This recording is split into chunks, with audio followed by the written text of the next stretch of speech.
Saya ingat soalan ni ada beberapa cambahan ni, dia ada beberapa sudut ni yang boleh kita lihat.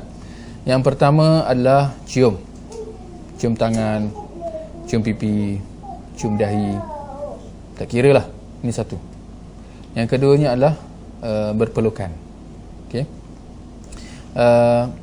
Saya ingat kita sebut tentang berpelukan tadi tu.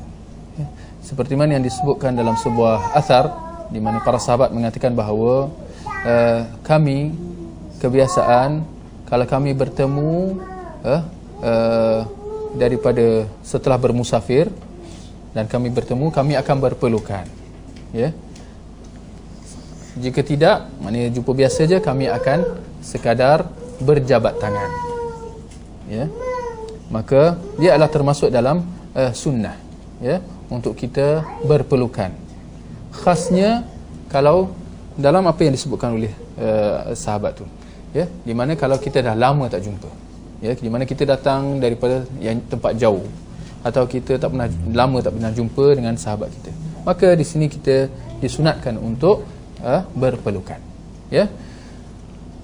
Kalau tidak, sekadar bertemu, ya, juga disunatkan. Kalau tak berpelukan, setidaknya disunatkan untuk berjabat tangan. Ya, bahkan ada sebuah hadis di mana Rasulullah sallallahu alaihi wasallam mengatakan bahawa tidaklah dua orang yang berjabat tangan bersalaman dengan berjabat tangan berbeza.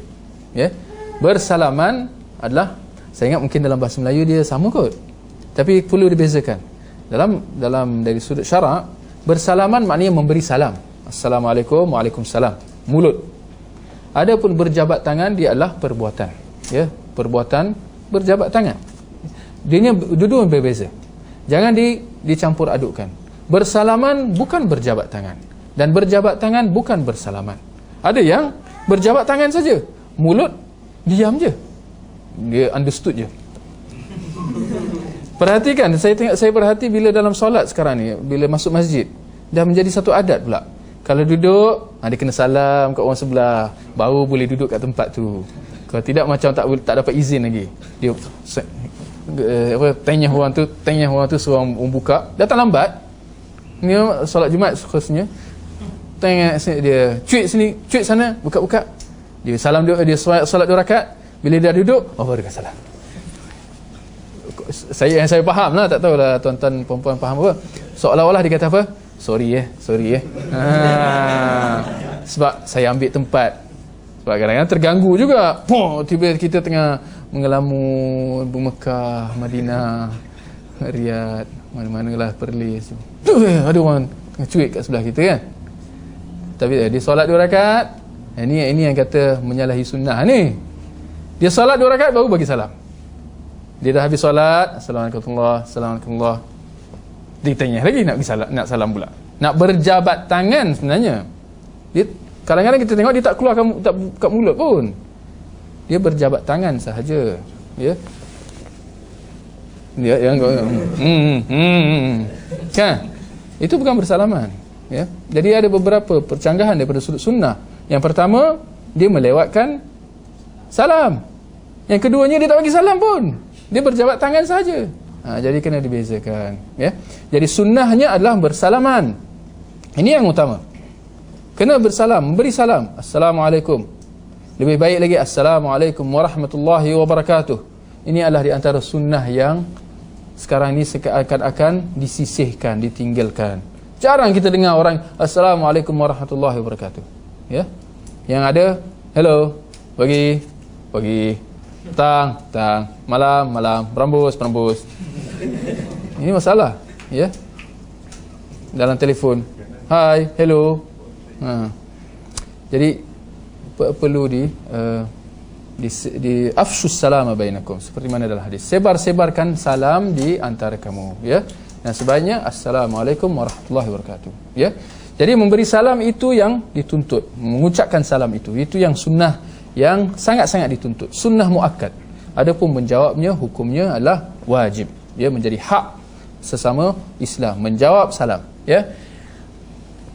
Berjabat tangan ini orang kata, kita kata plus lagi, plus, ya. Satu yang dituntut, ya. Setelah memberi salam, berjabat tangan. Tambahan, kita menambahkan lagi kebaikan. Seperti mana dalam hadis, tidaklah dua orang yang berjabat tangan melainkan dosa-dosa mereka akan berguguran ketika mereka apa? Ni apa ni? Menghenjut-henjut ke apa ke? Ha? Bila bagi salam kan? Tidaklah melainkan dosa-dosa mereka akan berguguran. Jadi itu ada fadilat. Ya, fadilat berjabat tangan. Baru yang ketiga yang kita sebutkan tadi adalah berpelukan. Yang mana dia adalah khas apabila lama tak jumpa. Ya. Adapun tentang mencium, ya hakikatnya seperti mana yang disebutkan oleh para ulama, dia adalah satu yang dibolehkan. Ya. Khasnya apatah lagi kalau di antara pasangan suami isteri ataupun antara anak dengan kedua orang tuanya, ya, dengan orang tuanya di kalangan saudara maranya, itu tidak ada masalah, ya, untuk mencium. Kembali kepada uruf adat setempat, ya. Ada uruf mungkin barangkali adat kita adalah mencium pada tangan, ya. Mungkin di tempat lain, di orang Arab dia cium kat dahi, ya. Mungkin ada yang cium di pipi, ya. Itu kembali kepada uruf. Walau bagaimanapun harus ditekankan di dalam mencium, ya, secara khasnya, walaupun dengan saudara mara ataupun dengan orang tua, hendaklah dielakkan daripada al-inhina, tunduk, ya. Kerana ini adalah satu daripada bentuk sembahan, ya, yang dilakukan oleh orang-orang musyrikin, ya, dengan sembahan-sembahan mereka, di mana mereka sembah sesama manusia. Di antara bentuk sembahannya adalah mereka tunduk.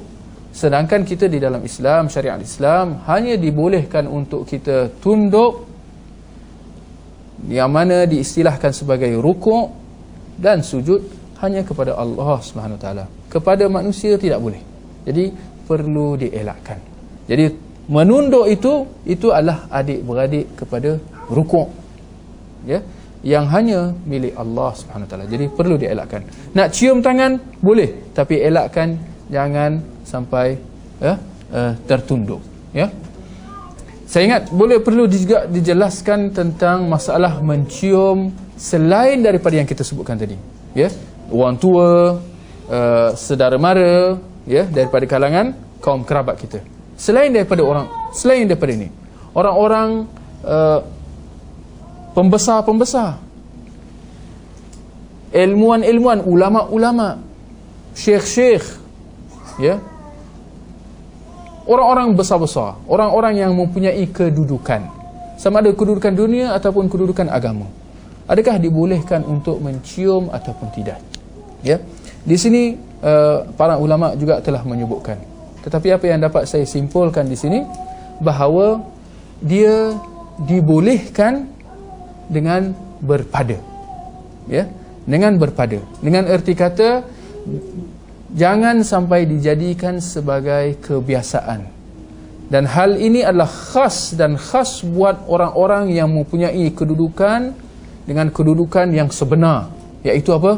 Kedudukan agamanya, ilmunya, iaitu daripada kalangan para ulama. Kerana ada pun selain daripada mereka, kebanyakannya ciuman itu adalah ciuman kemunafikan, hanya kerana keduniaan, dan hal ini adalah satu yang tercela, ya. Maka yang dibolehkan adalah dalam, ya, apa tu? Inna lillahi wa inna ilaihi raji'un. La ba'as, tahur insya-Allah. Jadi masalah kita nak cium orang yang mempunyai kedudukan dengan kedudukan sebenarnya, iaitu para ulama. Boleh tak dicium? Para ulama mengatakan boleh, tetapi dengan berpada. Maknanya dengan erti kata jangan dijadikan sebagai kebiasaan. Kerana tujuan dia adalah bagi menjaga kedua belah pihak. Pihak yang mencium dan pihak yang dicium, iaitu ulama itu. Pihak yang mencium iaitu kita, ya, seorang penuntut ilmu dengan syekh dia, dengan ulamanya, supaya jangan kita dikhawatiri, kalau dibiasakan, dikhawatiri kita tanpa kita sedar kita akan mengangkat kedudukannya lebih daripada yang sepatutnya. Bagi pihak yang dicium pula, dia khawatiri juga bahawa kalau dia biasakan ya ciuman itu daripada anak muridnya, dia khawatiri bahawa jiwanya akan rosak, akan datangnya bibit-bibit takabur, akan datangnya bibit-bibit sombong ya. Bahkan melihat bahawa kalau anak muridnya tak cium menjadi satu kesalahan. Apabila dah biasa tiba-tiba tak cium, ada, jangan kata tak ada. Bila datang je ada, jangan ingat tak ada. Ini di kalangan kaum sufi-sufi lah secara khasnya yang mentuhankan syekh-syekh mereka. Perlu dielakkan. Kalau terpaksa orang tengah duduk misalnya ya, terpaksa orangnya tengah duduk, kita tengah berdiri ya, yang tak dapat dielakkan tu insya-Allah tak ada masalah. Tapi ini kita tengah cerita tentang perlu dielakkan sedaya mungkin ya, kerana sebab yang kita telah sebutkan tadi.